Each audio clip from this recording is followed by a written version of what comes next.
Hey friends, வரக்கூடிய TNPSC group 1 எக்ஸாமுக்கான full revision தான் நம்ம இன்றைக்கி வந்து பார்க்க போகிறோம். இன்றைக்கி பார்க்கக்கூடிய சப்ஜெக்ட் பார்த்தோம் அப்படின்னா சிலபஸில் யூனிட் 4ல் இருக்கக்கூடிய வரலாறும் பண்பாடும், history and culture of India, அதில் இருக்கக்கூடிய எல்லா கதை ஃபேக்ட் எல்லாத்தையும் நம்ம வந்து ஓவராலாக ரிவைஸ் வந்து பண்ணலாம். நீங்கள் இந்த வீடியோ ஃபுல்லாக பார்த்தோம் அப்படின்னா ஜஸ்ட் நம்ம சொல்லக்கூடிய அந்த கதை ஃபேக்ட்டு அதை மட்டும் காதில் கேட்டு ரீகால் பண்ணிட்டே இருங்க. நீங்கள் வந்து வீடியோ பார்க்கணும் அப்படிங்க கூட வேண்டாம், ஜஸ்ட் நீங்கள் வந்து காதில் எல்லா ஃபேக்டையும் கேட்டு ரீகால் பண்ணிட்டே வாங்க. உங்களுக்கு வந்து எல்லாமே பார்த்தோம் அப்படின்னா ஓவராலாக ஞாபகம் வந்துடும். இந்த வரலாறும் பண்பாட்டில் என்னென்ன டாப்பிக்கில் வரும் அப்படின்னா சிந்து சமவெளி நாகரிகம், அதாவது இண்டஸ் வேலி சிவிலைசேஷன், அதுக்கப்புறம் குப்தர்கள், டெல்லி சுல்தான், முகலாயர்கள், மராத்தியர்கள், விஜயநகர பாமினி, இதான் பார்த்தோம் அப்படின்னா இந்த வரலாறும் பண்பாடும் டாபிக் கீழே வந்து வரும். இந்திய வரலாறை நம்ம மூணாக பிரிச்சிடலாம்: பண்டைய கால இந்தியா, இடைக்கால இந்தியா, நவீன கால இந்தியா. இந்த இடைக்கால இந்தியாவில் தான் பார்த்தோம் அப்படின்னா இந்த சிலபஸ் டாபிக் எல்லாமே வருது. அதாவது டெல்லி சுல்தான், முகலாயர்கள், குப்தர்கள், மராத்தியர்கள், விஜயநகர பாமினி, இவங்க எல்லாமே இந்த இடைக்கால இந்தியாவில் தான் வருவாங்க. இந்த இடைக்கால இந்தியாவில் வந்து மெயினாக யார் ஆட்சி பண்ணியிருப்பாங்க அப்படின்னா இஸ்லாமியர்கள். இந்த டெல்லி சுல்தான், அதுக்கப்புறம் வந்து முகலாயர்கள், பாமினி, இவங்க எல்லாருமே பார்த்தோம் அப்படின்னா இஸ்லாமிய மன்னர்கள். இவங்க தான் பார்த்தோம் அப்படின்னா இதில் வந்து மெயினாக ஆட்சி பண்ணியிருப்பாங்க. இதில் யாரோட ஆட்சி முதல்ல வருது அப்படின்னா டெல்லி சுல்தான், இவங்களோட ஆட்சி தான் பார்த்தோம் அப்படின்னா முதல்ல ஆரம்பிக்கு. நம்ம இந்தியா மேலே நிறைய மன்னர்கள் வந்து படையெடுத்து வருவாங்க. ஆனால் அவங்களோட எண்ணம்லாம் பார்த்தோம் அப்படின்னா இங்கேருந்து கொள்ளடிச்சிட்டு போகணும். ஏன்னா இந்தியாவில் பார்த்தோம் அப்படின்னா வந்து நிறைய வளங்கள் செல்வங்கள்லாம் இருக்குது. இங்கே வரணும், கொள்ளடிக்கணும், போகணும். ஆனால் இங்கே வந்து ஆட்சி பண்ணணும், இந்தியாவை கைப்பற்றணும், இந்த எண்ணம்லாம் பார்த்தோம் அப்படின்னா வந்து யாருக்குமே வந்து இருந்திருக்காது. முதல்ல நம்ம வந்து ஒரு கதைலாம் கேள்விப்பட்டிருப்போம். முகமது கஜினி பார்த்தோம் அப்படின்னா வந்து 16 வாட்டி தோற்று 17 வாட்டி மறுபடியும் வந்து அவர் வந்து படையெடுத்து ஜெயிச்சார், நம்ம வந்து அந்த மாதிரி விடாமுயற்சியாக இருக்கணும், இந்த மாதிரிலாம் நம்ம வந்து நிறைய கதை வந்து கேள்விப்பட்டிருப்போம். ஆனால் ஆக்சுவலாக அவர் வந்து 16 வாட்டி தோக்கலை. அவர் எல்லா வாட்டியுமே வருவார், கொள்ளடிப்பார், போயிடுவார். ஆனால் கடைசியாக 17ஆவது வாட்டி பார்த்தோம் அப்படின்னா சோம்நாத் கோயிலில் மொத்தமாக எல்லா வைரம், தங்கம், அந்த மாதிரி வந்து எவ்வளோ தேவையோ அவ்வளோ அதிகமாக பார்த்தோம் அப்படின்னா கொள்ளடிச்சிட்டு போயிட்டார். ஸோ அவர் வந்து 16 வாட்டி தோற்று 17ஆவது வாட்டி வந்து ஜெயிக்கலை. அவர் எல்லா டைமும் தேவையானதெல்லாம் பார்த்தோம் அப்படின்னா கொள்ளடிச்சிட்டு போயிட்டே வந்து இருப்பார். அவருக்கு முன்னால் பார்த்தோம் அப்படின்னா முகமது பின் காசிம், முகமது கஜினி, அதுக்கப்புறம் இந்த மாதிரி எல்லாருமே பார்த்தோம் அப்படின்னா வருவாங்க, கொள்ளடிப்பாங்க, போயிடுவாங்க. இங்கே ஆட்சி பண்ணணும் அந்த மாதிரி எண்ணம்லாம் வந்து கிடையாது. இதுக்கு அடுத்து வந்தவர் தான் பார்த்தோம் அப்படின்னா முகமது கோரி. இவருக்கு தான் பார்த்தோம் அப்படின்னா வந்து இங்கே ஆட்சி பண்ணணும் அப்படிங்கிற எண்ணம் வந்து வரும். ஸோ இவர் வந்து பார்த்தோம் அப்படின்னா இங்கே வந்து ஜெயிச்சிருவார். ஜெயிச்சதுக்கப்புறம் வந்து இவர் நேரடியாக ஆட்சி பண்ணாமல் இவருக்கு ஒரு அடிமை வந்து இருப்பார். அந்த அடிமை பேர் பார்த்தோம் அப்படின்னா குத்புதீன் ஐபக். அவரை வந்து இங்கே இந்தியாவில் ஆட்சியில் வச்சுட்டு போயிடுவார். இங்கே இருந்தால் பார்த்தோம் அப்படின்னா டெல்லி சுல்தான் அப்படிங்கிற வம்சம் வந்து இந்தியாவில் ஆட்சி பண்ண ஆரம்பிக்கு. இவரை யார் வச்சார்? முகமது கோரி அப்படிங்கிற ஒரு மன்னர் பார்த்தோம் அப்படின்னா அவரோட அடிமையான குத்புதீன் ஐபக் அவரை வந்து ஆட்சியில் வச்சுட்டு போகிறாரு. இந்த டெல்லி சுல்தானில் பார்த்தோம் அப்படின்னா மொத்தமாக ஒரு 5 வம்சம் வரும். முதல்ல பார்த்தோம் அப்படின்னா அடிமை வம்சம். அந்த அடிமை வம்சத்துக்கு இன்னொரு பேர் பார்த்தோம் அப்படின்னா மம்லுக் அப்படிம்பாங்க. அதுக்கப்புறம் பார்த்தோம் அப்படின்னா கில்ஜி வம்சம், துக்ளக் வம்சம், சையது வம்சம், லோடி வம்சம். ஸோ அந்த ஒவ்வொரு வம்சமும் பார்த்தோம் அப்படின்னா குறிப்பிட்ட ஒரு வருஷம் வந்து ஆட்சி பண்ணியிருக்கோம். இந்த வருஷம்லாம் பார்த்தோம் அப்படின்னா நமக்கு வந்து ஒவ்வொரு புக்லேயும் ஒவ்வொரு டேட்டா வந்து கொடுத்துருப்பாங்க. ஏன்னா ஒவ்வொரு சான்றுகளையும் ஒவ்வொரு மாதிரி கிடச்சிருக்கும். ஸோ டேட்டா பார்த்தோம் அப்படின்னா ஒரு சில வருஷம் பார்த்தோம் அப்படின்னா முன்ன பின்ன இருக்கும். அது நமக்கு வந்து பிரச்சனை கிடையாது. நீங்கள் மெயினாக யாருக்கு அடுத்து யார் வந்தாங்க இதை வந்து ஞாபகம் வச்சுக்கோங்க. இதை ஞாபகம் வச்சுக்கிட்டோம் அப்படின்னா நமக்கு வந்து கதையில் இவங்களுக்கு அடுத்து இவங்க தான் வந்தாங்க, அப்போ அந்த போரில் அவங்க தான் ஜெயிச்சிருப்பாங்க, அதெல்லாம் வந்து ஞாபகம் இருக்கும். இந்த மம்லுக் அப்படிங்க பார்த்தோம் அப்படின்னா 1206 1290 இந்த காலகட்டம் வரைக்கும் பார்த்தோம் அப்படின்னா வந்து ஆட்சி பண்ணியிருப்பாங்க. அதுக்கப்புறம் இந்த கில்ஜி வம்சம் பார்த்தோம் அப்படின்னா 1290 1320. ஸோ உங்களுக்கு வந்து வருஷமாக இப்போ நீங்கள் ஞாபகம் வச்சுக்கணும் அப்படிலாம் வேண்டாம், நீங்கள் ஜஸ்ட்டு ஆர்டரை ஞாபகம் வச்சுக்கோங்க. அதுக்கப்புறம் துக்ளக் பார்த்தோம் அப்படின்னா 1320 1414 வரைக்கும். சையது பார்த்தோம் அப்படின்னா 1414 1451 வரைக்கும். கடைசியாக லோடி பார்த்தோம் அப்படின்னா 1451 1526 வரைக்கும். இந்த லோடி வம்சம் தான் பார்த்தோம் அப்படின்னா வந்து கடைசி வம்சம். இந்த லோடி வம்சத்தில் கடைசியாக 1526 முடியுது. இதான் பார்த்தோம் அப்படின்னா வந்து பானிபட் போர். ஸோ இந்த போரில் தான் பார்த்தோம் அப்படின்னா வந்து இதுக்கப்புறம் முகலாயர்கள் வந்து ஆட்சி பண்ண ஆரம்பிப்பாங்க. இந்த போரில் வந்து முகலாயர்கள் பார்த்தோம் அப்படின்னா ஜெயிப்பாங்க. அங்கே இருந்தால் பார்த்தோம் அப்படின்னா முகலாயர்களோட ஆட்சி வந்து ஆரம்பிக்கு. அப்போ வரிசையாக வந்தவங்க மம்லுக், கில்ஜி, துக்ளக், சையது, லோடி. இந்த மம்லுக்கில் பார்த்தோம் அப்படின்னா ஒரு 5 மன்னர் இருப்பாங்க. முதல்ல வந்தவர் யார்? குத்புதீன் ஐபக். இவர் வந்து ஒரு அடிமை. இவருக்கு அடுத்து வந்தவர் பார்த்தோம் அப்படின்னா இல்டுமிஸ். இல்டுமிஸை பார்த்தோம் அப்படின்னா அடிமையோட அடிமை அப்படிம்பாங்க. ஏன்னா இல்டுமிஸ் அப்படிங்கிறவர் வந்து குத்புதீன் ஐபக்கோட அடிமை. குத்புதீன் ஐபக்கே பார்த்தோம் அப்படின்னா முகமது கோரியோட அடிமை. அதனால் இல்டுமிஸை அடிமையோட அடிமை அப்படிம்பாங்க. அதுக்கப்புறம் பார்த்தோம் அப்படின்னா அவரோட பொண்ணு ரஷ்யா அப்படிங்க வருவாங்க. ஸோ அந்த ரஷ்யா பார்த்தோம் அப்படின்னா வந்து முதல் பெண் ஆட்சியாளராக வந்து இருப்பாங்க. ஆனால் அது நிறைய பேருக்கு பார்த்தோம் அப்படின்னா வந்து பிடிக்காது. அதனால் வந்து அவரோட சகோதரரை பார்த்தோம் அப்படின்னா இவங்களை வந்து கொன்றுவாங்க. அதுக்கப்புறம் பார்த்தோம் அப்படின்னா நசீர் அல்தீன் முகமது, கியாசுதீன் பால்பன் இவங்கெல்லாம் பார்த்தோம் அப்படின்னா இந்த ஆட்சியில் வந்து வரிசையாக வருவாங்க. இந்த கில்ஜி வம்சத்தில் யாரெல்லாம் வராங்கன்னு பார்த்தோம் அப்படின்னா ஜலாலுதீன் கில்ஜி, அலாவுதீன் கில்ஜி, முபாரக் ஷா கில்ஜி அப்படிங்கவங்க. இதுக்கு அடுத்து வந்த வம்சம் பார்த்தோம் அப்படின்னா துக்ளக் வம்சம். அந்த துக்ளக்கில் பார்த்தோம் அப்படின்னா கியாசுதீன் துக்ளக், முகமது பின் துக்ளக். இதில் வந்து ஒவ்வொரு மன்னரும் சிறப்பாக என்னெல்லாம் பண்ணாங்க நம்ம வந்து அதை அடுத்து பார்க்கலாம். முதல்ல அந்த மன்னர் யார் யாரெல்லாம் இருக்காங்க அப்படிங்கிறத பார்த்துருவோம். சையதில் பார்த்தோம் அப்படின்னா வந்து கிசர் கான், அதுக்கப்புறம் முபரக் ஷா, முகமது ஷா, ஆலம் ஷா இவங்களாம் வந்து சையது வம்சம். கடைசியாக லோடி வம்சத்தில் பார்த்தோம் அப்படின்னா பகலுல் லோடி, சிக்கந்தர் லோடி, இப்ராஹிம் லோடி. கடைசி மன்னர் அந்த லோடி வம்சத்தில் மொத்தத்தில் டெல்லி சுல்தான்லேயே கடைசி மன்னர் பார்த்தோம் அப்படின்னா இந்த இப்ராஹிம் லோடி தான். லோடி வம்சத்தில் இப்ராஹிம் லோடி. இவருக்கும் பாபருக்கும் பார்த்தோம் அப்படின்னா வந்து போர் நடக்கும். அதான் முதலாம் பானிபட் போர். இதில் பார்த்தோம் அப்படின்னா வந்து பாபர் ஜெயிச்சிருவார். பாபர் யார்? முகலாய மன்னர். அங்கே இருந்தால் பார்த்தோம் அப்படின்னா முகலாயரோட ஆட்சி வந்து ஆரம்பிக்கு. ஓகே, இப்போ நம்ம ஓவராலாக எந்தெந்த மன்னர்லாம் வந்தாங்க அப்படிங்கிறத பார்த்துட்டோம். இப்போ வந்து எல்லாத்த பற்றின முக்கியமான விஷயங்கள்லாம் வந்து பார்க்கலாம். முதல்ல வந்தவர் முகமது கோரி. அவர் வந்து அடிமை அப்படின்னோம். ஸோ அப்போ பார்த்தோம் அப்படின்னா அடிமையில் பண்டகன் அப்படிம்பாங்க. பண்டகன் அப்படிங்கிறது ஒரு பாரசீக சொல். அதாவது இராணுவத்துக்காக பார்த்தோம் அப்படின்னா வந்து ஆட்களை வந்து விலைக்கு வாங்குவாங்க. அதான் பார்த்தோம் அப்படின்னா பண்டகன் அப்படிம்பாங்க. அதுவே நம்ம வந்து மம்லுக் அப்படின்னோம். மம்லுக் அப்படின்னாலும் அதுவும் வந்து அடிமை அப்படிங்கிறது தான். அது வந்து அரபிய சொல். ஸோ பண்டகன் அப்படிங்கிறது பாரசீகம், மம்லுக் அப்படிங்கிறது பார்த்தோம் அப்படின்னா ஒரு அரபிய சொல். இந்த குத்புதீன் ஐபக் குறிப்பாக பார்த்தோம் அப்படின்னா தலைநகரத்தை வந்து லாகூர்லேருந்து டெல்லிக்கு வந்து மாற்றாரு. அதுக்கப்புறம் பார்த்தோம் அப்படின்னா இந்த மத்திய சிந்து, மேற்கு சிந்து, கங்கை சமவெளி இங்கெல்லாம் பார்த்தோம் அப்படின்னா அவர் தலைமையில் வந்து போர் நடத்தி எல்லா இடத்தையும் பார்த்தோம் அப்படின்னா கைப்பற்றுதார் வட இந்தியாவில். இந்த குத்புதீன் ஐபக் தான் பார்த்தோம் அப்படின்னா குதுப் மினாருக்கெலாம் வந்து அடிக்கல் நாட்டியிருப்பார். அதுக்கப்புறம் குவத்துல் இஸ்லாம் அப்படிங்கிற மசூதியை பார்த்தோம் அப்படின்னா வந்து கட்டியிருப்பார். இது வந்து பழமையான மசூதி அப்படிம்பாங்க. அதுக்கப்புறம் பார்த்தோம் அப்படின்னா இவர் வந்து குதுப் மினாருக்கு வந்து அடிக்கல் நாட்டியிருப்பார். இவருக்கு அடுத்து வந்த இல்டுமிஸ் பார்த்தோம் அப்படின்னா அதை வந்து கெட்டி முடிச்சிருப்பார். கடைசியாக பார்த்தோம் அப்படின்னா இந்த குத்புதீன் ஐபக் வந்து போலோ கேமில் பார்த்தோம் அப்படின்னா 1210 வந்து இறந்துருப்பார். ஸோ வந்து குதிரையை வச்சு ஆடக்கூடிய ஒரு கேம். அதில் பார்த்தோம் அப்படின்னா 1210 பார்த்தோம் அப்படின்னா அவர் வந்து இறந்துருப்பார். இவருக்கு அடுத்து வந்தவர் தான் பார்த்தோம் அப்படின்னா இல்டுமிஸ். இவர் பார்த்தோம் அப்படின்னா அடிமையோட அடிமை. நம்ம வந்து ஏற்கனவே வந்து சொன்னோம். இவர் பார்த்தோம் அப்படின்னா குறிப்பாக 40 குழு, அதாவது சகல் காணி அப்படிம்பாங்க. இது வந்து எக்ஸாமில் அடிக்கடி கேட்டிருக்காங்க. இதெல்லாம் பார்த்தோம் அப்படின்னா இவர் தான் வந்து ஏற்படுத்தியிருப்பார் அந்த குழுலாம். இவர் 26 வருஷம் பார்த்தோம் அப்படின்னா வந்து ஆட்சி பண்ணியிருப்பார். இல்டுமிஸ்க்கு அடுத்து அவரோட பொண்ணு வந்து ஆட்சிக்கு வரும். அந்த பொண்ணு பார்த்தோம் அப்படின்னா வந்து முதல் பெண் அரசி அப்படிங்கிறனால நிறைய பேருக்கு பார்த்தோம் அப்படின்னா வந்து பிடிக்காது. இவங்க கூட பார்த்தோம் அப்படின்னா ஜலாலுதீன் யாக்கூத் அப்படிங்கிற ஒருத்தருக்கு பார்த்தோம் அப்படின்னா நல்ல பதவி கொடுத்து வச்சுருப்பாங்க. ஆனால் அவரும் பார்த்தோம் அப்படின்னா ஒரு அடிமையாக வந்து இருந்தவர். இது நிறைய பேருக்கு பார்த்தோம் அப்படின்னா வந்து பிடிக்காது. இந்த ரஷ்யாவை கடைசியில் பார்த்தோம் அப்படின்னா 1240 பார்த்தோம் அப்படின்னா வந்து கொண்டுருவாங்க. இவங்களுக்கு அடுத்து வந்தவர் தான் பார்த்தோம் அப்படின்னா கியாசுதீன் பால்பன் அப்படிங்கிறவர். இந்த பால்பன் பார்த்தோம் அப்படின்னா வந்து 40 குழு. இதுக்கு மேலே வந்து இல்டுமிஸ் அப்படிங்கிற பார்த்தோம் அப்படின்னா 40 குழு அப்படிங்கிற ஒன்று வந்து ஆரம்பிச்சிருப்பார். அதை வந்து இவர் வந்தோடனே பார்த்தோம் அப்படின்னா வந்து ஒழிச்சிருவார். இதுக்கு அடுத்து வந்து வம்சம் பார்த்தோம் அப்படின்னா கில்ஜி வம்சம். கில்ஜி வம்சத்தில் பார்த்தோம் அப்படின்னா மெயினாக முதல்ல ஜலாலுதீன் கில்ஜி, அதுக்கப்புறம் அவரோட அண்ணன் மகன் அலாவுதீன் கில்ஜி பார்த்தோம் அப்படின்னா வந்து ஆட்சிக்கு வருவார்.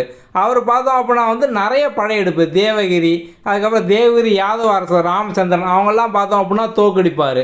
அவர் பார்த்தோம் அப்படின்னா பெரிய செல்வாக்கு வந்து பெறுவார். இந்த அலாவுதீன் கில்ஜிட்டை பார்த்தோம் அப்படின்னா மெயினாக வந்து ஒரு தளபதி வந்து இருப்பான், மாலிக் கபூர் அப்படிங்கிறவன். அவன் பார்த்தோம் அப்படின்னா அவனும் வந்து நிறைய படையெடுப்புலாம் மேற்கொண்டு அவனும் வந்து ஜெயிப்பான், மதுரை படையெடுப்பு. அதுக்கப்புறம் இவங்க பார்த்தோம் அப்படின்னா வந்து தேவகிரி யாதவர்கள், துவாரசமுத்திர ஹொய்சாளர்கள், வாராங்கல் காகத்தியர்கள், மதுரை பாண்டியர்கள் இவங்க எல்லா இடத்துலையும் பார்த்தோம் அப்படின்னா வந்து இவங்க படையெடுத்து ஜெயிப்பாங்க. இவங்க பண்ணதில் குறிப்பாக உள்ளது பார்த்தோம் அப்படின்னா சித்தூர் சூறையாடல் 1303 வந்து நடக்கும். நீங்கள் இந்த பத்மாவத் படத்தில் வந்து பார்த்துருப்பீங்க. ஓகே, அதில் வந்து ஜவுகர் முறை அப்படிம்பாங்க. அதாவது ஒரு நாட்டில் பார்த்தோம் அப்படின்னா வந்து போர் நடக்கு. அங்கே அந்த போரில் பார்த்தோம் அப்படின்னா ஒரு நாடு தோக்க போகுது. அப்போ வந்து ஆண்கள்லாம் பார்த்தோம் அப்படின்னா வந்து ஒருத்தராக வந்து கொல்லப்படுதாங்க. இப்போ வந்து பெண்கள் மட்டும் தனியாக இருப்பாங்க. ஸோ அந்த பெண்கள் பார்த்தோம் அப்படின்னா அந்த ஆண்கள்லாம் இறந்ததுக்கப்புறம் அவங்களுக்கு வந்து பாதுகாப்பு இருக்காது. அதனால் அவங்க எல்லாருமே வந்து மொத்தமாக தீ வச்சு அதில் விழுந்து இறந்துருவாங்க. இதான் வந்து ஜவுகர் முறை அப்படிங்கிறது. இதெல்லாம் அந்த அலாவுதீன் கில்ஜி, ஸோ அந்த பத்மாவத் அப்படிங்கிற படத்தில் பார்த்தோம் அப்படின்னா வந்து காமிச்சிருப்பாங்க. இவர் பார்த்தோம் அப்படின்னா வந்து நிலவரிலாம் இவர் வந்து போட்டிருப்பார், லேண்ட் டேக்ஸ்லாம் பார்த்தோம் அப்படின்னா வந்து போட்டிருப்பார். அதுக்கப்புறம் வந்து கட்டாய உணவு தானிய கொள்முதல் இந்த முறையெல்லாம் பார்த்தோம் அப்படின்னா வந்து பின்பற்றுவார். இவர் 1316 பார்த்தோம் அப்படின்னா வந்து இறந்துருவார். இதுக்கப்புறம் பார்த்தோம் அப்படின்னா துக்ளக் வம்சம், அதில் மெயினாக பார்த்தோம் அப்படின்னா முஹம்மது துக்ளக். இவர் பார்த்தோம் அப்படின்னா வந்து நிறைய விஷயத்த மாற்றிக்கிட்டே இருப்பார். கேபிட்டல் தலைநகரத்தை பார்த்தோம் அப்படின்னா டெல்லியிலேருந்து தேவரிக்கு மாற்றுவார். அதுக்கப்புறம் வந்து தேவரியோட பேரை பார்த்தோம் அப்படின்னா வந்து தௌலதாபாத் அப்படிங்கிற மாதிரி வந்து மாற்றுவார். அதுக்கப்புறம் மறுபடியும் கேபிட்டலில் பார்த்தோம் அப்படின்னா வந்து டெல்லிக்கே வந்து மாற்றுவார். ஸோ டெல்லியிலேருந்து தேவரிக்கு மாற்றிட்டு மறுபடியும் தேவரிலேருந்து பார்த்தோம் அப்படின்னா வந்து டெல்லிக்கே வந்து மாற்றுவார். அதுக்கப்புறம் வந்து மொராக்கோ நாட்டு பயணி இபின் பதூதா, இவர் பார்த்தோம் அப்படின்னா அந்த காலகட்டத்தில் வந்து இருந்திருப்பார். இந்த காலகட்டத்தில் தான் பார்த்தோம் அப்படின்னா மதுரை வந்து தனி சுல்தானியமாக வந்து ஆகும். அதுக்கப்புறம் வந்து வங்காளம்லாம் பார்த்தோம் அப்படின்னா சுதந்திர அரசாக வந்து ஆகும். அதே மாதிரி இதில் முக்கியமான இன்னொன்று பார்த்தோம் அப்படின்னா தைமூர் படையெடுப்பு 1398. இதுக்கப்புறம் பார்த்தோம் அப்படின்னா சையத் வம்சம் வந்து வரும். அவங்க பார்த்தோம் அப்படின்னா 1414 1451 வரைக்கும் அவங்க வந்து இருப்பாங்க. கடைசியாக அந்த வம்சம் பார்த்தோம் அப்படின்னா வந்து லோடி வம்சம். இவங்க பார்த்தோம் அப்படின்னா வந்து ஆக்ராவை வந்து தலைநகரம் ஆக்குவாங்க. அதுக்கப்புறம் 1517 பார்த்தோம் அப்படின்னா இப்ராஹிம் லோடி வந்து பதவி ஏற்பார். ஸோ கடைசியாக பார்த்தோம் அப்படின்னா வந்து பாபருக்கும் லோடிக்கும் பார்த்தோம் அப்படின்னா பாபருக்கும் இப்ராஹிம் லோடிக்கும் வந்து போர் நடக்கும். அந்த போரில் பார்த்தோம் அப்படின்னா பாபர் வந்து ஜெயிச்சிருந்தார். ஸோ இதில் பார்த்தோம் அப்படின்னா வந்து இந்த இடத்துல இருந்தால் முகலாயர்கள் அப்படிங்கிறது வந்து ஆரம்பிக்கு. ஸோ முகலாய வம்சம் வந்து ஆரம்பிக்கு. அதில் பார்த்தோம் அப்படின்னா வந்து ஒரு 6 மன்னர் வருவாங்க. நம்ம அவங்கள பற்றி அடுத்து வந்து பார்க்கலாம். இந்த டெல்லி சுல்தான் காலத்தில் முக்கியமான கட்டடக்கலையெல்லாம் பார்த்தோம் அப்படின்னா வந்து கூவத்துல் இஸ்லாம் மசூதி, குதுப் மினார், ஆலை தர்வாசா, பால்பனோட கல்லறை, அதுக்கப்புறம் தௌலதாபாத், ஃபெரோஷாபாத் இதெல்லாம் பார்த்தோம் அப்படின்னா வந்து முக்கியமானது. இது எல்லாமே பார்த்தோம் அப்படின்னா எந்த கலை வடிவத்தில் இருந்தது அப்படின்னா இந்தோ சாரசனிக் அந்த வடிவத்தில் பார்த்தோம் அப்படின்னா வந்து இருக்கும். இப்போ 1526 ஆரம்பிக்கக்கூடிய ஆட்சி தான் பார்த்தோம் அப்படின்னா வந்து முகலாயரோட ஆட்சி. இதில் தான் பார்த்தோம் அப்படின்னா பாபர் வந்து வராரு. அவரோட முழு பேர் பார்த்தோம் அப்படின்னா வந்து ஜாகிருதீன் முகமது பாபர் அப்படிங்கிறது. 1526 30 வரைக்கும் ஒரு 4 வருஷம் தான் இருக்கார். ஆனால் வருஷம் பார்த்தோம் அப்படின்னா ஒரே போராக வந்துக்கிட்டு இருக்கு. மொதல் வருஷம் பார்த்தோம் அப்படின்னா வந்து பானிபட் போர், அதாவது 1526 ஏப்ரல் 21. எக்ஸாமில் பார்த்தோம் அப்படின்னா இயரோட ஒரு சில சமயம் வந்து கேட்காங்க. ஸோ ஏப்ரல் 21 1526 பார்த்தோம் அப்படின்னா முதல் போர். இதில் பார்த்தோம் அப்படின்னா இப்ராஹிம் லோடி கூட சண்டை போட்டு ஜெயிச்சிருந்தாரு. இவரை பற்றின மெயினான விஷயம் பார்த்தோம் அப்படின்னா வந்து இந்தியாவில் வந்து முதல் முறையாக போரில் பீரங்கிலாம் பயன்படுத்துறது பார்த்தோம் அப்படின்னா வந்து பாபர் தான். அதுக்கு முன்னால் பார்த்தோம் அப்படின்னா 13ஆம் நூற்றாண்டில் சீனாலெலாம் பார்த்தோம் அப்படின்னா பயன்படுத்திக்கிட்டு இருந்தாங்க. ஆனால் இந்தியாவில் பார்த்தோம் அப்படின்னா வந்து அந்த டயத்துலலாம் இல்லை. இவர் தான் முதல்ல பார்த்தோம் அப்படின்னா பீரங்கி அதெல்லாம் வந்து கொண்டு வராரு. அதுக்கு அடுத்த வருஷம் 1527 பார்த்தோம் அப்படின்னா கன்வா போர். இது யார் கூட பார்த்தோம் அப்படின்னா வந்து சித்தூர் ராணா சங்கா அவர் கூட பார்த்தோம் அப்படின்னா வந்து போர் நடக்கு. அதுலேயும் பார்த்தோம் அப்படின்னா வந்து ஜெயிச்சிருந்தாரு. அதுக்கு அடுத்து பார்த்தோம் அப்படின்னா 1528 அடுத்த வருஷம் இந்த வருஷமும் ஒரு போர் நடக்கு. இதுலேயும் பார்த்தோம் அப்படின்னா பாபர் தான் ஜெயிக்காரு. சந்தேரி போர், அதில் வந்து மேதினி ராய்க்கு எதிராக போர் பண்ணி அதுலேயும் பார்த்தோம் அப்படின்னா ஜெயிக்காரு. அதுக்கு அடுத்த வருஷம் 1529 இதில் வந்து காக்ரா போர் வந்து நடக்கு. ஸோ இதுலேயும் பார்த்தோம் அப்படின்னா வந்து ஜெயிக்காரு. ஸோ இதில் பார்த்தோம் அப்படின்னா வந்து இப்ராஹிம் லோடி, நம்ம இதுக்கு மேலே பார்த்தோம் அப்படின்னா லோடி வம்சம்லாம் வந்து பார்த்தோம். ஸோ அதில் வந்து இப்ராஹிம் லோடியோட சகோதரர் முகமது லோடி அவரும் இவரோட மருமகன் நஸ்ரத் ஷா இவங்க 2 பேரும் பார்த்தோம் அப்படின்னா பாபருக்கு எதிராக வந்து சதி பண்ணுறாங்க. ஸோ இப்போ பார்த்தோம் அப்படின்னா இந்த காக்ரா போர் 1529 நடக்கு. காக்ரா அப்படிங்கிறது ஒன்றும் இல்லை. ஸோ காக்ரா அப்படிங்கிறது கங்கை நதியோட துணை நதி.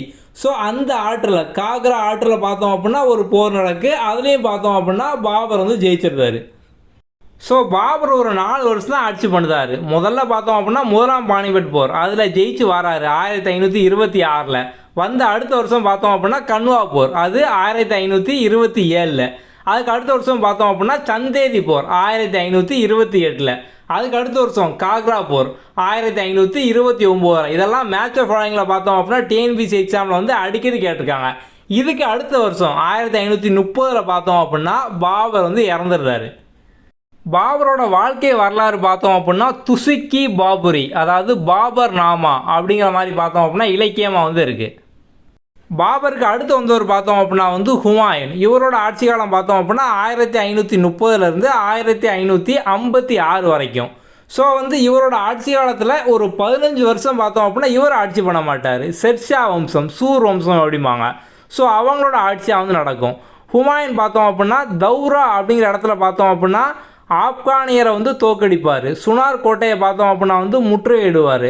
ஸோ இவர்கிட்ட ஹுமாயூன் கிட்ட பார்த்தோம் அப்படின்னா ஷெர்ஷா வந்து சொல்லுவார், நான் வந்து உங்களுக்கு நம்பிக்கையாக இருப்பேன், அதாவது முகலாய அரசுக்கு நான் வந்து நம்பிக்கையாக இருப்பேன் அப்படி மாதிரி சொல்லுவார். ஆனால் அவர் வந்து அந்த மாதிரி வந்து இருக்க மாட்டார். சூழ்ச்சி பண்ணி இவங்களை பார்த்தோம் அப்படின்னா கடைசியில் வந்து ஹுமாயூனே வந்து தோக்கடிச்சிருவார். ஸோ அப்போ தான் பார்த்தோம் அப்படின்னா சௌசா போர், கன்னோசி போர்லாம் வரும். சௌசா போர் பார்த்தோம் அப்படின்னா 1539 கன்னோசி போர் பார்த்தோம் அப்படின்னா 1540 வரும். அந்த சௌசா போரில் பார்த்தோம் அப்படின்னா வந்து ஷேர்கான், ஸோ ஷேர்கான் பார்த்தோம் அப்படின்னா ஹுமாயூனை வந்து தோக்கடிச்சிருவார். அதுக்கடுத்து கன்னோசி போரில் பார்த்தோம் அப்படின்னா முழுசாக ஹுமாயூனை பார்த்தோம் அப்படின்னா தோக்கடிச்சிருவாங்க. இந்த ஷெர்ஷா அப்படிங்கிறவர் பார்த்தோம் அப்படின்னா வந்து ஒரு ஜாகிர்தாரி குடும்பத்தில் பிறந்தவர். இவரோட பேர் வந்து ஃபரீது. அப்புறம் ஏன் ஷெர்ஷா இல்லை ஷேர்கான் அப்படிங்காங்க அப்படின்னா ஹிந்தியில் வந்து ஷேர் அப்படின்னா புலி அப்படிங்கிற மாதிரி அர்த்தம். இவர் வந்து ஒரு புலியை கொண்டிருக்காரு, அதனால் இவர் வந்து ஷெர்ஷா அப்படிங்கிற மாதிரி ஒரு பட்டம் மாதிரி அடைமொழி மாதிரி பார்த்தோம் அப்படின்னா இவருக்கு வந்து கொடுக்காங்க. ஸோ வந்து இவர் வந்து ஒரு ஜாகிர்தாரி குடும்பத்தில் பிறந்தவர் அப்படின்னோம். ஸோ ஜாகிர்தாரி அப்படின்னா ஒன்றும் இல்லை. ஜாகிர்தாரி அப்படிங்கிறது ஒரு நில உடைமை முறை. அதாவது அதில் பார்த்தோம் அப்படின்னா ஒரு குறிப்பிட்ட நிலப்பகுதியை பார்த்தோம் அப்படின்னா வரி வசூல் செஞ்சு அங்கே வந்து அட்மினிஸ்ட்ரேஷன் நிர்வாகம்லாம் பார்த்தோம் அப்படின்னா நீங்களே பண்ணிக்கலாம் அப்படிங்கிற மாதிரி வந்து கொடுப்பாங்க. அதான் பார்த்தோம் அப்படின்னா ஜாகிர்தாரி முறை. ஸோ வந்து அந்த குடும்பத்தில் பிறந்தவர் தான் இவரும். இவர் வந்து விவசாயிகளுக்கெல்லாம் பார்த்தோம் அப்படின்னா நிறைய சீர்திருத்தம், நிறைய நல்லது திட்டங்கள்லாம் வந்து பண்ணுவார். விவசாயி சீர்குலைந்தால் அரசன் சீர்குலைவான். ஸோ இதான் பார்த்தோம் அப்படின்னா இவரோட ஒரு கொள்கை, ஒரு மோட்டோ மாதிரி. இந்த ஷெர்ஷாவை பற்றி குறிப்பாக பார்த்தோம் அப்படின்னா வணிகத்தை வந்து நல்லா வந்து ஊக்குவிப்பார். அதனால் வந்து நுழைவு வரி, விற்பனை வரி இதை மட்டும் வச்சுட்டு மற்றதெல்லாம் பார்த்தோம் அப்படின்னா வந்து தேவையில்லாத டேக்ஸ்லாம் வந்து போட மாட்டார். அதுக்கப்புறம் பார்த்தோம் அப்படின்னா வந்து நாணய முறை, இவர் கொண்டு வந்த நாணய முறை தான் பார்த்தோம் அப்படின்னா இவருக்கு அடுத்து முகலாய ஆட்சி ஃபுல்லாகவே பார்த்தோம் அப்படின்னா வந்து பயன்படுத்துகிறாங்க. ஸோ அந்த அளவுக்கு பார்த்தோம் அப்படின்னா ஒரு நல்ல நாணய முறை வந்து கொண்டு வந்திருப்பார். இவர் பார்த்தோம் அப்படின்னா இவருக்கான கல்லறை மாடம் அதை வந்து இவரே பார்த்தோம் அப்படின்னா வந்து கட்டியிருப்பார். எங்கே அப்படின்னா புராண கிலா சசாரம் அப்படிங்கிற இடத்துல பார்த்தோம் அப்படின்னா வந்து கட்டியிருப்பார். அதுக்கப்புறம் பார்த்தோம் அப்படின்னா அந்த காலத்தில் பார்த்தோம் அப்படின்னா பயணம் பண்ணி போவாங்க. இப்போ வந்து ஹைவேஸ் மாதிரி அந்த காலத்தில் வந்து பயணம் பண்ணி போகும்போது அவங்களுக்கு அங்கங்கே தேவையான தங்கும் விடுதி இதெல்லாம் பார்த்தோம் அப்படின்னா இவரே வந்து அமைச்சு கொடுத்துருக்காரு. சாராய் அப்படிங்கிற மாதிரி உணவு விடுதி தங்குறதுக்கு எல்லாமே பார்த்தோம் அப்படின்னா இவர் வந்து அமைச்சு கொடுத்துருப்பாரு. 1545 பார்த்தோம் அப்படின்னா இவர் வந்து இறந்துருவார். இவருக்கு அப்புறம் வந்தவங்களாம் பார்த்தோம் அப்படின்னா இவரளவு ஸ்ட்ராங்காக வந்து இல்லை. அதனால் கொஞ்சம் காலகட்டம் கழித்து பார்த்தோம் அப்படின்னா மறுபடியும் ஹுமாயூனே பார்த்தோம் அப்படின்னா வந்து ஆட்சிக்கு வராரு. ஆனால் வந்து ஹுமாயூன் அப்படிங்கிற பேருக்கான அர்த்தம் பார்த்தோம் அப்படின்னா வந்து அதிர்ஷ்டசாலி. ஆனால் அவர் வந்து வாழ்க்கையில் பார்த்தோம் அப்படின்னா அதிர்ஷ்டமே இல்லாமல் இருப்பார். ஸோ ரொம்ப காலம் கழித்து மறுபடியும் பார்த்தோம் அப்படின்னா ஆட்சிக்கு வராரு. ஆட்சிக்கு வந்து கொஞ்சம் காலத்திலே பார்த்தோம் அப்படின்னா வந்து லைப்ரரியோட படிக்கட்டில் இருந்து விழுந்து பார்த்தோம் அப்படின்னா வந்து இறந்துருவார். அதனால தான் வந்து ஸ்டான்லி லேண்ட்பூல் அப்படிங்கிற ஒரு அறிஞர் பார்த்தோம் அப்படின்னா வந்து இவரை பற்றி சொல்கிறாரு. வாழ்க்கை முழுவதும் தவறி விழுந்த ஹுமாயூன் வாழ்க்கையை விட்டே தவறி விழுந்து இறந்தார் அப்படிங்கிறாரு. இவருக்கு அடுத்து வந்தது பார்த்தோம் அப்படின்னா இவரோட பையன், அவர் பார்த்தோம் அப்படின்னா அவர் தான் அக்பர். ஸோ அக்பர் பார்த்தோம் அப்படின்னா முகலாயர்களில் அவர் ஒரு பெஸ்ட்டான மன்னராக வந்து இருப்பார். அவர் பார்த்தோம் அப்படின்னா வந்து 1542 வந்து பிறந்திருப்பார். 1556 2வது பானிபட் போர் வந்து நடக்கும். இந்த போர் பார்த்தோம் அப்படின்னா ஹெமு அப்படிங்கிற ஒருத்தருக்கு எதிராக வந்து நடக்கும். ஆனால் அதில் பார்த்தோம் அப்படின்னா அந்த ஹெமு தான் ஜெயிக்கிற மாதிரி இருக்கும். ஆனால் ஒரு ஸ்டேஜில் பார்த்தோம் அப்படின்னா அவரோட கண்ணில் பார்த்தோம் அப்படின்னா ஒரு அம்பு விழுந்துடும். ஸோ அதனால் அந்த டயத்தில் பார்த்தோம் அப்படின்னா அவர் வந்து ஜெயிக்க முடியாமல் இவங்க பார்த்தோம் அப்படின்னா வந்து வின் பண்ணிடுவாங்க. அக்பர் கூடயே பார்த்தோம் அப்படின்னா பைரம் கான் அப்படிங்கிற ஒருத்தர் வந்து இருப்பார். அவர் தான் இவருக்கு வந்து எல்லாமே வந்து கற்றுக் கொடுப்பார். ஆனால் ஒரு ஸ்டேஜில் பார்த்தோம் அப்படின்னா அந்த பைரம் கான் வந்து மற்றவங்கள்லாம் பார்த்தோம் அப்படின்னா கொஞ்சம் ஏளனமாக நடத்துறது, ஸோ அவர் தான் எல்லாம் அப்படிங்கிற மாதிரி வந்து ஒரு சில எண்ணங்கள்லாம் வர ஆரம்பிச்சிடும். அப்போ பார்த்தோம் அப்படின்னா அக்பர் வந்து நீங்கள் வேண்டாம் அப்படிங்கிற மாதிரி அவரை வந்து நீங்கள் வந்து மெக்காவுக்கு போங்க அப்படிங்கிற மாதிரி வந்து அனுப்பி வச்சுருவார். ஸோ அதுக்கப்புறம் பார்த்தோம் அப்படின்னா வந்து பைரம் கானோட மகன் அப்துர் ரஹீம் அப்படிங்கிற ஒருத்தர். ஸோ அவர் பார்த்தோம் அப்படின்னா வந்து நல்ல ஒரு அறிவாளியானவர். அவருக்கு பார்த்தோம் அப்படின்னா காணி கானான் அப்படிங்கிற பட்டம் பார்த்தோம் அப்படின்னா அக்பர் வந்து கொடுப்பாரு. அக்பர் வந்து மன்சப்தாரி அப்படிங்கிற மாதிரி ஒரு முறை வந்து கொண்டு வருவார். அதில் பார்த்தோம் அப்படின்னா வந்து ஜாட் சவார் அப்படிங்கிற மாதிரி வந்து ரெண்டாக இருக்கும். ஜாட் அப்படிங்கிறத பார்த்தோம் அப்படின்னா வந்து ஒவ்வொரு மன்சப்தாருக்கும் இராணுவ வீரரோட எண்ணிக்கைக்கு பார்த்தோம் அப்படின்னா வந்து 10,000 10,000 வீரர்கள் அப்படிங்கிற மாதிரி வந்து இருப்பாங்க. சவாரில் பார்த்தோம் அப்படின்னா வந்து அந்த மன்சப்தாருக்கு கீழே குதிரைகளோட எண்ணிக்கை. ஸோ இதை பார்த்தோம் அப்படின்னா அவர் வந்து கொண்டு வருவார். இவரோட மத கொள்கை, இவர் வந்து எல்லா மதமும் பார்த்தோம் அப்படின்னா ஒன்று, எல்லா மக்களும் ஒன்று. ஸோ வந்து ஹிந்து முஸ்லீம் அந்த மாதிரி பாகுபாடெலாம் பார்க்காம எல்லாருமே ஒன்று அப்படிங்கிற மாதிரி தான் இருப்பார். ஸோ இவரே பார்த்தோம் அப்படின்னா வந்து தீன் இல்லாஹி அப்படிங்கிற மாதிரி ஒரு மதம் வந்து கொண்டு வருவார். அந்த மதத்தில் பார்த்தோம் அப்படின்னா வந்து மற்ற எல்லா மதத்துலேயும் என்னென்ன நல்லதெல்லாம் இருக்குது, இஸ்லாமில் மட்டும் இல்லை, ஹிந்துசமாக இருக்கட்டும், அதுக்கப்புறம் மற்ற மதங்கள் எல்லாமே கிறிஸ்டியன், சீக், புத்தம், இந்த மாதிரி எல்லா மதத்துலையும் என்னென்ன நல்ல விஷயங்கள்லாம் இருக்கோ எல்லாத்தையுமே எடுத்து ஒரு மதமாக வந்து கொண்டு வருவார். அதான் பார்த்தோம் அப்படின்னா தீன் இல்லாஹி அப்படிங்கிற மாதிரி.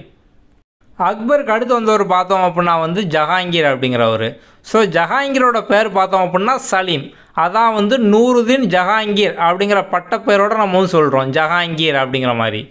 இவர் அரசர் ஆகிறது பார்த்தோம் அப்படின்னா வந்து இவரோட பையனான குஸ்ரு அவருக்கே பார்த்தோம் அப்படின்னா வந்து பிடிக்காது. அதனால் வந்து அப்போ சீக்கிய குரு அர்ஜுன் தேவ் அப்படிங்கிற ஒருத்தர் வந்து இருப்பார். அவரோட ஆதரவோடு பார்த்தோம் அப்படின்னா வந்து ஜஹாங்கீரை எதிர்ப்பார். அவரோட பையனே பார்த்தோம் அப்படின்னா வந்து எதிர்ப்பார். இந்த கழகத்தை ஒடுக்கிற மாதிரி பார்த்தோம் அப்படின்னா அந்த குஸ்ருவை வந்து கைது பண்ணி அவரோட கண்ணை பார்த்தோம் அப்படின்னா வந்து பிடிங்கிடுவாங்க. அதுக்கப்புறம் வந்து அந்த குரு அர்ஜுன் தேவ் அவரை பார்த்தோம் அப்படின்னா வந்து கொன்றுவாங்க. இவருக்கு அடுத்து வந்தவர் பார்த்தோம் அப்படின்னா ஷாஜகான். ஷாஜகான் வந்து தக்காணத்தை விட்டு போகும்போதே பார்த்தோம் அப்படின்னா அதை வந்து 4 பகுதியாக வந்து பிரிப்பார். அதை வந்து அகமது நகர், காண்டேஷ், பெரார், தெலுங்கானா அந்த மாதிரி பார்த்தோம் அப்படின்னா வந்து 4ஆக வந்து பிரிப்பார். ஸோ இவர் பார்த்தோம் அப்படின்னா வந்து கோல்கொண்டா, அதுக்கப்புறம் பிஜப்பூர், பிடார், அகமது நகர் இந்த மாதிரி இடங்கள்லாம் பார்த்தோம் அப்படின்னா புதிய அரசுகள்லாம் பார்த்தோம் அப்படின்னா வந்து தோற்று வைப்பார். இவரோட சமகாலத்தவங்க யாருன்னு பார்த்தோம் அப்படின்னா பிரான்ஸ் அரசன் 14ஆம் லூயி. இவர் பார்த்தோம் அப்படின்னா வந்து ஷாஜகானோட சமகாலத்தவர். அதாவது 2 பேரும் பார்த்தோம் அப்படின்னா ஒரு 30 வருஷம் சேம் டைமில் பார்த்தோம் அப்படின்னா வந்து ஆட்சி பண்ணியிருப்பாங்க. நம்ம எல்லாருக்கும் ஷாஜகான் அப்படின்னாலே கண்டிப்பாக தாஜ்மஹால் வந்து ஞாபகம் வரும். தாஜ்மஹால் அப்படிங்கிறது என்ன கட்டிடக்கலை அமைப்பு அப்படின்னா இந்திய, பாரசீக, இஸ்லாமிய கட்டிடக்கலை. ஸோ அதோட ஒரு கூட்டு கலவையாக வந்து இருக்கும். இதை வந்து பாரசீக வம்சாவளியை சேர்ந்த ஒரு இந்தியர் உஸ்தத் அகமது லஹாரி அவர் தான் பார்த்தோம் அப்படின்னா வந்து வடிவமைச்சிருப்பார். தலைமை கட்டிடக்கலை நிபுணராக வந்து இருப்பார். இதுக்கு அடுத்து வந்தவர் தான் பார்த்தோம் அப்படின்னா வந்து அவுரங்கசீப். அவர் கூட பார்த்தோம் அப்படின்னா நிறைய பேர் அரியணைக்காக பார்த்தோம் அப்படின்னா வந்து போட்டி போடுவாங்க. தாரா ஷுகோ, சுஜா, முராத் அவங்களாம் போட்டி போடுவாங்க. ஆனால் இவர் பார்த்தோம் அப்படின்னா வந்து 1558 இவர் தான் வந்து அரியணை ஏறுறாரு, மன்னராக வந்து ஆகுதார். ஸோ இவர் பார்த்தோம் அப்படின்னா வந்து ஜிஸ்யா வரி. ஸோ இதுக்கு முன்னால் வந்து அக்பர் இருக்கும்போது பார்த்தோம் அப்படின்னா அவர் வந்து எல்லாருமே ஒன்று அப்படிங்கிற மாதிரி ஜிஸ்யா வரியெல்லாம் வந்து ஒழிப்பார். ஸோ ஜிஸ்யா வரி அப்படிங்கிறது இப்போ ஹிந்துக்கள்லாம் வந்து அவங்களோட புனித பயணம். ஸோ ஒரு காசி, ராமேஸ்வரம் அந்த மாதிரி கோயிலெலாம் போகிறாங்க அப்படின்னா ஒரு டேக்ஸ் கட்டணும் அப்படிங்கிற மாதிரி இருந்தது. அது அக்பர் பார்த்தோம் அப்படின்னா வந்து மத நல்லிணக்கத்தோட அந்த மாதிரிலாம் டேக்ஸ் போடக்கூடாது அப்படிங்கிற மாதிரி ஒழிச்சிருவார். ஆனால் இவர் அவுரங்கசீப் மறுபடியும் பார்த்தோம் அப்படின்னா அந்த டேக்ஸ்லாம் வந்து கொண்டு வராரு. ஸோ இது ஃபுல்லாக பார்த்தோம் அப்படின்னா மோகலாய ஆட்சி காலம். அதை பற்றின எல்லாமே நம்ம வந்து ஓவராலாக வந்து பார்த்துட்டோம். முதல்ல பார்த்தோம் அப்படின்னா டெல்லி சுல்தான் பார்த்தோம். இப்போ அடுத்ததாக பார்த்தோம் அப்படின்னா வந்து மோகலாயர்களை பார்த்து முடிச்சிட்டோம். அடுத்ததாக நம்ம பார்க்க போகிறது மராத்தியர்கள். நமக்கு வந்து மராத்தியர்கள் அப்படின்னா முதல்ல யார் ஞாபகம் வருவாங்க? சத்ரபதி சிவாஜி அவர் தான் வந்து ஞாபகம் வருவார்.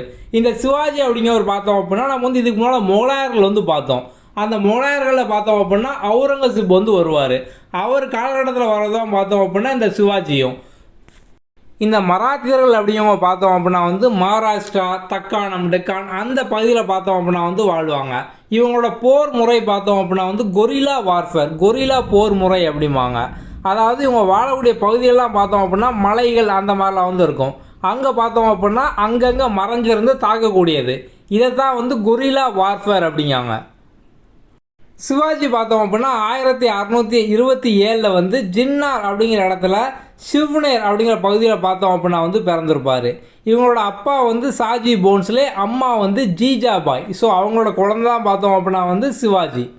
சிவாஜியோட டியூட்டர் அதாவது பாதுகாவலர், அவருக்கு வந்து எல்லா கலையும் கற்றுக் கொடுத்து போர் முறை எல்லாமே சொல்லி கொடுத்தது யார் அப்படின்னு பார்த்தோம் அப்படின்னா வந்து தாதாஜி கொண்டதேவ் அப்படிங்கிறவர். அவர் தான் பார்த்தோம் அப்படின்னா சிவாஜியோட ஒரு டியூட்டராக வந்து இருப்பார். அவரோட வளர்ப்புலாம் பார்த்தோம் அப்படின்னா சிவாஜி வந்து வளர்ந்தார். சிவாஜி அவரோட 19வது வயசுலேயே பார்த்தோம் அப்படின்னா இராணுவத்தில் வந்து ஈடுபட ஆரம்பிப்பார். ஸோ இராணுவ பயிற்சிகள் அதெல்லாம் பார்த்தோம் அப்படின்னா தொடங்கிடுவார். தோர்னா கோட்டையை பிஜப்பூர் சுல்தான்கிட்ட இருந்து அவரோட தோர்னா கோட்டையை பார்த்தோம் அப்படின்னா வந்து கைப்பற்றுவார். சிவாஜியை பிடிக்கிறதுக்காக அஃப்சல் கான் அப்படிங்கிறவனை வந்து அனுப்புவாங்க. ஆனால் வந்து அவனால் சிவாஜியை வந்து பிடிக்க முடியாது. போகும்போது பார்த்தோம் அப்படின்னா நிறைய டைலாக்லாம் பேசிட்டு போவார். மலையில் ஒளிந்து கொண்டு இருக்கும் எலியை சங்கிலியில் கெட்டி இழுத்து கொண்டு வருவது போல் நான் வந்து அவனை இழுத்து கொண்டு வருவேன், அந்த மாதிரிலாம் வந்து டைலாக் பேசிட்டு அஃப்சல் கான் வந்து போவார். ஆனால் அவரால் பார்த்தோம் அப்படின்னா வந்து பிடிக்க முடியாது. இதுக்கப்புறம் பார்த்தோம் அப்படின்னா வந்து முகலாயர்களில் அவுரங்கசீப் பார்த்தோம் அப்படின்னா எப்படியாவது சிவாஜி நம்ம வந்து பிடிச்சிடணும், தோக்கடிச்சிடணும் அப்படின்னு எண்ணத்தில் வந்து இருப்பார். அவரும் பார்த்தோம் அப்படின்னா ஷேஸ்டர் கான் அவங்களாம் வந்து அனுப்பி பார்ப்பார். அதுக்கப்புறம் கடைசியாக பார்த்தோம் அப்படின்னா வந்து ஜெய்சிங்கை பார்த்தோம், ராஜா ஜெய்சிங் அப்படிங்கிறவனை பார்த்தோம் அப்படின்னா வந்து அனுப்புவார்.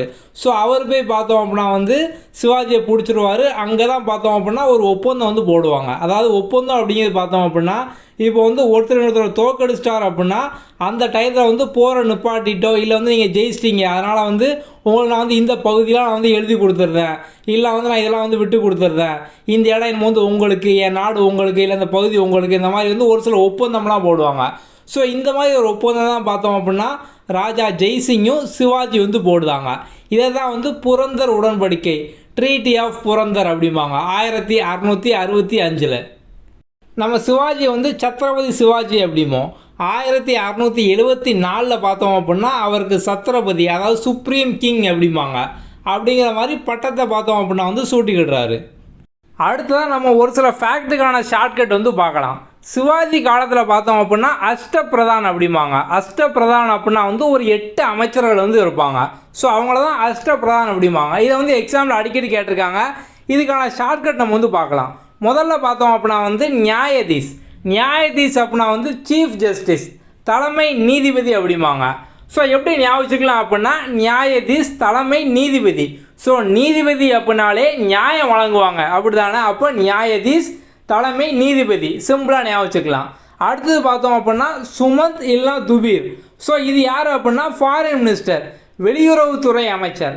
ஸோ எப்படி ஞாபகம் அப்படின்னா இப்போ சுமந்த் அப்படின்னா இப்போ வந்து பொதுவாகவே ஃபாரின் போகிறவங்கலாம் பார்த்தோம் அப்படின்னா ஃபாரின் போகும்போதும் அங்கேருந்து இங்கே வரும்போதும் பார்த்தோம் அப்படின்னா பெரிய பெரிய லக்கேஜ் எல்லாம் சுமந்துட்டு வருவாங்க அப்படி தானே.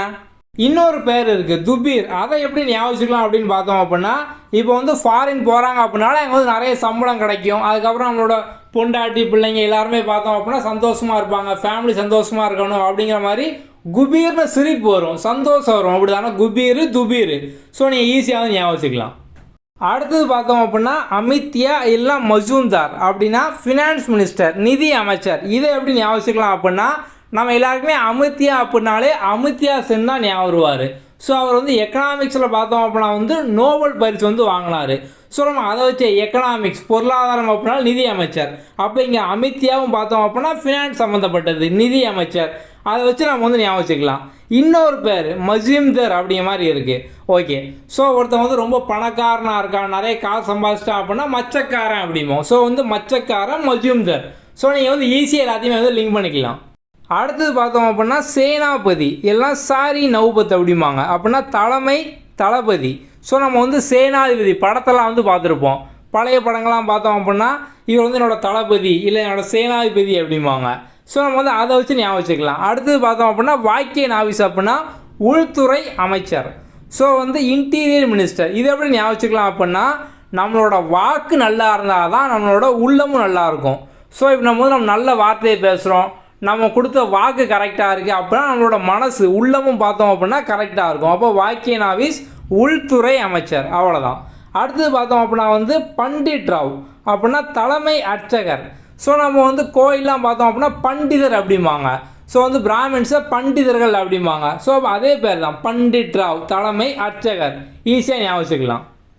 அடுத்தது பார்த்தோம் அப்படின்னா சுர்னாவிஸ் இல்லைனா சச்சிவ் அப்படின்னா செக்ரட்டரி, செயலர். இது எப்படி ஞாபகம் அப்படின்னா இப்போ நீங்கள் ஒரு சீக்ரெட்டை வந்து ஒருத்தன்ட்ட சொல்கிறீங்க, ஆனால் அவன் வந்து அதை மற்ற எல்லாத்தையும் சொல்லிட்டான். அப்போ உங்களுக்கு என்ன ஆகும், என்னடா சி இவனா ஒரு மனுஷனா அப்படிங்கிற மாதிரி வந்து தோணும். அப்படி இல்லை அப்படின்னா டக்குன்னு முதல்ல சுருன்னு கோவம் வரும், அதுக்கப்புறம் சி இவனா மனுஷன் அப்படிங்கிற மாதிரி தோணும். ஸோ செக்ரட்டரி அதில் முதல்ல பாருங்கள் சீக்ரெட் அப்படிங்கிற மாதிரி வந்து இருக்கா, SECRET சீக்ரெட். ஸோ வந்து சிமிலராக வந்து இருக்குது. ஓகே.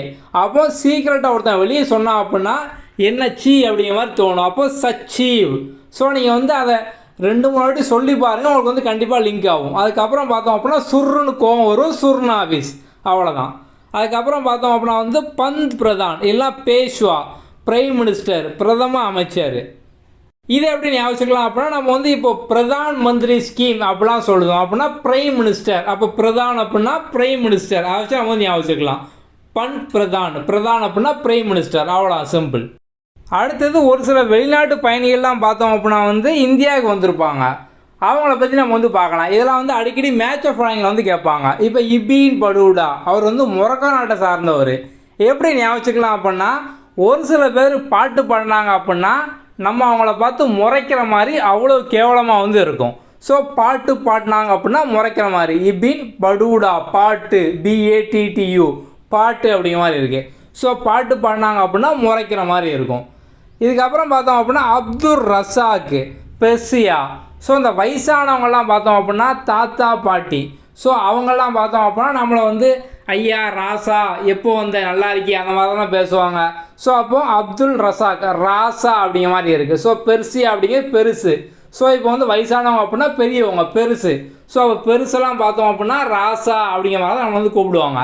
இதுக்கப்புறம் இந்த 3 பேர் டொமினியோ பயஸ், போர்பஸா, நுனிஸ், இந்த 3 பேருமே பார்த்தோம் அப்படின்னா போர்ச்சுகீஸை வந்து சார்ந்தவங்க.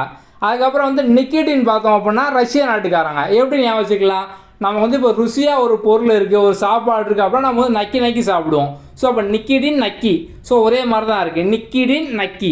ஸோ ருசியாக இருந்தால் ரஷ்யா, நம்ம வந்து நக்கி நக்கி சாப்பிடுவோம். அடுத்தது பார்த்தோம் அப்படின்னா வந்து நிக்கோலோ டி கொண்டி, வெனிஸ். எப்படி ஞாபகம் அப்படின்னா வெனிஸும் கடைசியில் பாருங்கள் நைஸ் அப்படிங்கிற மாதிரி முடியுது. நிக்கோலோ டி கொண்டியும் முதல்ல நைஸ் அப்படிங்கிற மாதிரி ஆரம்பிக்கி, அவ்வளோதான், சிம்பிள். அடுத்தது இந்த மிடிவல் இந்தியா, இடைக்கால இந்தியாவில் இருக்கக்கூடிய ஒரு சில புக் பற்றிலாம் வந்து பார்க்கலாம். நம்ம சொல்லக்கூடிய எல்லா ஷார்ட்கட்டுமே பார்த்தோம் அப்படின்னா ஜஸ்ட்டு நீங்கள் வந்து ஈஸியாக ஞாபகம், அது மட்டும் தான் நோக்கம். மற்றபடி எல்லாமே வந்து கற்பனை தான். இது வந்து நீங்கள் ஜஸ்ட்டு ஷார்ட்கட்டாக மட்டும் பாருங்கள். ஓகே, அடுத்தது பார்த்தோம் அப்படின்னா அல்லசாணி பெத்தண்ணா. இவர் வந்து மனு சரிதம் அப்படிங்கிற புக்கு பார்த்தோம் அப்படின்னா வந்து எழுதியிருப்பார். எப்படி ஞாபகம், இப்போ அல்லசாணி, சாணி அப்படிங்கிற மாதிரி இருக்குது. மாடு சாணி எங்கே போடும், மண்ணில். அது வந்து கீழே தான் விடும், மண்ணில் தான் விடும். அப்போ மனு சரிதம், அல்லசாணி பெத்தண்ணா, மனு சரிதம், ஈஸியாக ஞாபகம். அடுத்தது பார்த்தோம் அப்படின்னா அமோக வர்ஷா, இது வந்து கவிராஜ்ய மார்க்கம். ஸோ எப்படி ஞாபகம் அப்படின்னா வந்து ராஜா அப்படின்னாலே அமோகமாக வந்து இருப்பாங்க. அப்போ அமோக வர்ஷா, கவிராஜ மார்க்கம், அவ்வளோதான். அடுத்தது பார்த்தோம் அப்படின்னா கங்காதேவி, மதுரா விஜயம். இது எப்படி ஞாபகம், நம்ம வந்து படத்தில் பார்த்துருப்போம். மதுரை அப்படின்னாலே அங்கே வந்து கேங்ஸ்டரு இல்லை வந்து ரவுடிசம், இந்த மாதிரிலாம் நிறைய படத்தில் பார்த்தோம் அப்படின்னா வந்து காமிப்பாங்க. அப்போ வந்து மதுரை அப்படின்னா அங்கே கேங்ஸ்டர் இருப்பாங்க. கங்கா, கேங்ஸ்டர், அந்த மாதிரி வந்து ஆரம்பிச்சு கேங் அப்படிங்கிற மாதிரி இருக்குது. ஸோ அப்போ மதுரையில் நிறைய கேங் வந்து இருப்பாங்க. நம்ம ரீசெண்டாக ஒரு கொஞ்சம் வருஷத்துக்கு முன்னால் வந்து ஜிகர்தண்டா அப்படிங்கிற ஒரு படம் வந்து பார்த்துருப்போம். அது பார்த்தோம் அப்படின்னா மதுரையை பேஸாக எடுத்திருப்பாங்க. அதில் பார்த்தோம் அப்படின்னா கேங்ஸ்டர்லாம் இருப்பாங்க. ஸோ நீங்கள் அதை வச்சு லிங்க் பண்ணிக்கலாம். அடுத்தது பார்த்தோம் அப்படின்னா வந்து பானபட்டா, ஹர்ஷ சரிதம். ஓகே, ஸோ இப்போ உங்கள்கிட்ட யாராவது ஒருத்தவங்க வந்து ஹார்ஷாக பேசுகிறாங்க அப்படின்னா என்ன பண்ணுவீங்க, இப்போ வந்து வாட்ஸ்அப்பில் பேசுகிறாங்க இல்லை வந்து ஃபேஸ்புக்கில் பேசுகிறாங்க, ஹார்ஷாக அவங்கள வந்து பேசுகிறாங்க, திட்டாங்க அப்படின்னா உடனே அவங்கள வந்து பேன் பண்ணிடுவீங்க, அதாவது பிளாக் பண்ணிடுவீங்க. பிளாக்கு, பேனு எல்லாமே ஒன்று தான். ஸோ இங்கே பாருங்கள் பேன் அப்படிங்கிற மாதிரி இருக்குது, பானப்பட்டால பேன் அப்படிங்கிற மாதிரி ஆரம்பிக்கும். ஸோ அப்போ பேன் பண்ணிடுவோம், ஹர்ஷ சரிதா. அடுத்து பார்த்தோம் அப்படின்னா வந்து பாபர் நாமா, நம்ம வந்து அப்படியே பார்த்தோம், பாபர் நாமா, பாபர். ஸோ வந்து துசுக்கி பாபரி, இதோட இன்னொரு பேர் பார்த்தோம் அப்படின்னா துசுக்கி பாபரி. அடுத்தது பார்த்தோம் அப்படின்னா ஒரு சில பண்டைய நகரத்துக்கு இப்போ வந்து வேறு பேர் வச்சுருப்பாங்க. ஸோ அது வந்து பார்க்கலாம். ராஜகிருகம் அப்படிங்கிறது இப்போ வந்து ராஜ்கிர் அப்படிங்கிற மாதிரி மாறி இருக்கு. ஸோ அதே பேர் தான், ஈஸியாக ஞாபகம், ராஜ். அதுக்கப்புறம் பாடலிபுத்திரா, பாட்னா, பாட்டு, இதுவும் ஒரே மாதிரி தான் வந்து இருக்குது. அடுத்து கலிங்கா அப்படிங்கிறது பார்த்தோம் அப்படின்னா ஒடிசா. எப்படி ஞாபகம், கலிங்கா, லிங்கா அப்படிங்கிற மாதிரி இருக்குது. ஸோ ரஜினி படம் லிங்கா படம் ஓடிச்சா அப்படின்னு நீங்களே உங்களை வந்து கேட்டுக்கோங்க. லிங்கா, ஓடிச்சா, ஒடிசா. அப்போ கலிங்கா, லிங்கா, ஓடிச்சா, ஒடிசா, அவ்வளோதான், சிம்பிள், முடிஞ்சது. அடுத்தது 4 புத்த மாநாடு வந்து நடந்திருக்கும். ஸோ வந்து இதுக்கான ஷார்ட்கட் வந்து பார்க்கலாம். இது நம்ம வந்து ஸ்கூல்லே வந்து படிச்சிருப்போம், ரவ பாகு அப்படிங்கிற மாதிரி. ஸோ அதாவது முதல் மாநாடு ராஜகிருகால ரா, 2வது வைசாலியில் வா, 3வது பாடலிபுத்திரால பா, 4வது குண்டல்பன். ஸோ இது வந்து காஷ்மீரி தான் முதல் எழுத்து. தமிழில் ரவ பாகு அப்படிங்கிற மாதிரி இருக்கும். சிம்பிளாக நீங்கள் வந்து ஞாபகிக்கலாம். நம்ம ஒரு 3 பானிபட் போர் வந்து பார்த்தோம். அது வந்து ஈஸியாக ஞாபகம் வச்சுக்கலாம் வருஷம் எல்லாத்தையும். முதல் போர் 1526, அடுத்த போர் அதில் வந்து 30 வருஷம் கழிச்சு 1556. மூணாவது போர் பார்த்தோம் அப்படின்னா 1761. அதில் பாருங்கள் 17, 16. ஸோ 17 இந்த பக்கம், 16 அந்த பக்கம் எழுதுனீங்க அப்படின்னா ஈஸியாக வந்துடும். இது நீங்கள் ஒன் டைம் எழுதி பாருங்கள். ஸோ முதல் போர் 1526, அதாவது 30 வருஷம் கூட்டினா ரெண்டாவது போர். மூணாவது பானிபட் போர் 17, 16 ஆப்போசிட்டில் எழுதணும், அவ்வளோதான். அடுத்தது பார்த்தோம் அப்படின்னா பொதுவாகவே இந்த ஒயின் ஷாப்பில் பார்லலாம் பார்த்தோம் அப்படின்னா ஒரு சில அக்கப்போர் வந்து நடக்கும். நிறைய பேர் பார்த்தோம் அப்படின்னா வந்து நல்லா குடிச்சிட்டு அவங்களோட லவ்வரை பற்றி, ஸோ அந்த பட டைலாக் மாதிரி ஜெஸ்ஸி என் ஜெஸ்ஸி அந்த மாதிரிலாம் வந்து பேசிக்கிட்டு இருப்பாங்க. இன்னும் ஒரு சில பேர் பார்த்தோம் அப்படின்னா அங்கே ஏதாவது சரக்கு காலி ஆகிட்டு சரக்கு இல்லை அப்படின்னாங்க அப்படின்னா அதுக்கு ஒரு அக்கப்போர் வந்து பண்ணுவாங்க. ஸோ இதான் அடுத்ததுக்கான ஷார்ட்கட்டு. அக்பர் தான் பார்த்தோம் அப்படின்னா ஜிஸ்யா வரியை வந்து ஒழிச்சிருப்பார். ஸோ வந்து அக்பர் அக்கப்போர் அந்த மாதிரி நம்ம ஞாபகம் வச்சுக்கலாம். ஸோ வந்து அக்கப்போர் பண்ணுவாங்க, ஜெஸ்ஸி அந்த மாதிரி சொல்லி, அப்போ ஜிஸ்யா. அடுத்தது பார்த்தோம் அப்படின்னா வந்து சரக்கு இல்லை அப்படின்னாலும் அதுக்கும் அக்கப்போர் பண்ணுவாங்க. ஸோ இல்லை தீன் இல்லாஹி. ஸோ வந்து அது ஒரு மதம் வந்து கொண்டு வந்திருப்பார், தீன் இல்லாஹி அப்படிங்கிற மாதிரி. ஸோ எல்லாமே ஜஸ்ட் ஒரு ஷார்ட்கட் தான். திவானி அரிஸ் அப்படின்னா இராணுவ பொறுப்பாளர். எப்படி ஞாபகம் வச்சுக்கலாம்? அரிஸ். ஸோ அரிஸ் ஆர்மி அப்படிங்கிற மாதிரி அரி ஆர்மி. அடுத்து திவானி ரசாலட்டு வெளியுறவு தூதராக பொறுப்பாளர், அம்பாசிடர் அண்ட் என்ஓஇ. ஸோ வந்து ரசாலட்டு. ஸோ இப்போ வந்து வெளியூர். ஒரு சில பேர் பார்த்தோம் அப்படின்னா வந்து வெளியூருக்கு அசால்ட்டாக போயிட்டு வந்துக்கிட்டு இருப்பாங்க. டெய்லி பார்த்தோம் அப்படின்னா வெளியூர் போயிட்டே வந்துருப்பாங்க. அப்போ அசால்ட்டாக வெளியூர் போயிட்டு வந்துக்கிட்டு இருப்பாங்க. அடுத்து பார்த்தோம் அப்படின்னா திவானி இன்ஷா. அது வந்து ராயல் ப்ரொக்ளமேஷன், அரசு ஆணை. ஸோ வந்து முஸ்லீம்லாம் பார்த்தோம் அப்படின்னா இன்ஷா அல்லா அப்படிம்பாங்க. இன்ஷா அல்லா அப்படின்னா வந்து கடவுள் என்ன நினைக்காரோ அதான் நடக்கும், அவரோட ஆணைப்படி தான் எல்லாமே நடக்கும் அப்படிங்கிற மாதிரி. ஸோ அப்போ இங்கேயும் பார்த்தோம் அப்படின்னா அரசோட ஆணை. ஸோ வந்து அரசர் கடவுள் எல்லாருமே பார்த்தோம் அப்படின்னா வந்து ஒன்று தான். அப்போ இன்ஷா அரசு ஆணை. அடுத்து பார்த்தோம் அப்படின்னா திவானி விசாரத்து. இது பார்த்தோம் அப்படின்னா இன்கம் அண்ட் எக்ஸ்பெண்டிச்சர், வரவு செலவு. எப்படி ஞாபகம் வச்சுக்கலாம்? இப்போ நீங்கள் ஃபாரின் போகணும் அப்படின்னா செலவு பண்ணி விசா எடுக்கணும். ஆனால் நீங்கள் ஃபாரினுக்கு வேலைக்கு போனோன்னா வரவு வரும். அப்போ விசாரத்து, வரவு செலவு.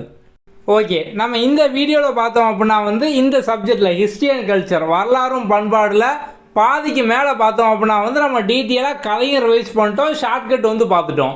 ரிமைனிங் நம்ம வந்து பார்ட் 2ல் பார்க்கலாம். அதே மாதிரி மற்ற சப்ஜெக்ட்லாம் அடுத்தடுத்து வந்து பார்க்கலாம்.